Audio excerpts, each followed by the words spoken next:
Hey everyone, today Jesus tries to get away from some alone time. Right then, Jesus made his disciples get into the boat and go ahead to the other side of the lake, towards Bethsaida, while he dismissed the crowd. After saying goodbye to them, Jesus went up on a mountain to pray. Evening came, and the boat was in the middle of the lake, but he was still alone on the land. He saw his disciples struggling. They were trying to row forward, but the wind was blowing against them. And very early in the morning, he came to them walking on the lake. He intended to pass them by.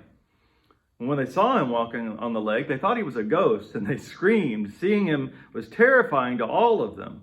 And just then he spoke to them, "Be encouraged, it's me. Don't be afraid." He got into the boat, and the wind settled down.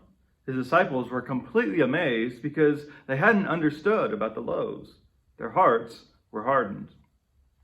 So if you're following the story of this chapter, Jesus has just learned that his cousin John has been killed after being imprisoned.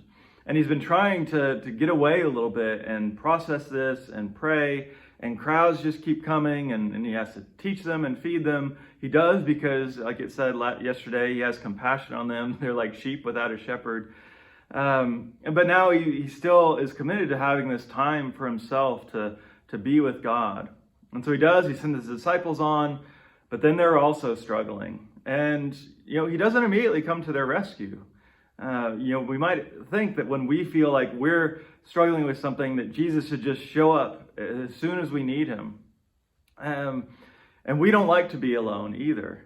Jesus, though, recognizes the need for that. He knows that you have to find this balance of taking time to just be with God and then taking time to be with others.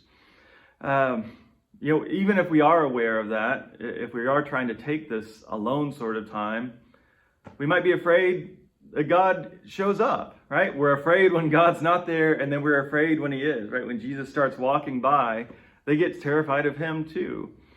So what are we really afraid of, right? If fear is steering the boat, so to speak, we're not going to see what's really going on. Now, we're not saying that God is trying to leave us alone all the time. We're not saying God always is wanting to pass us by. But again, there's some mystery there to when we might see God show up.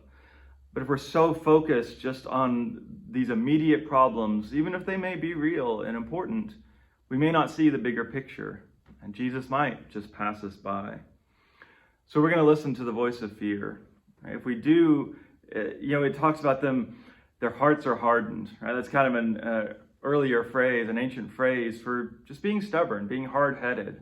Right? If you're not training yourself to pay attention, then you're not going to see what God's up to. And a lot of times the best way to do that is to get away, to take those moments, to focus on what we need to focus on, to get our priorities straight.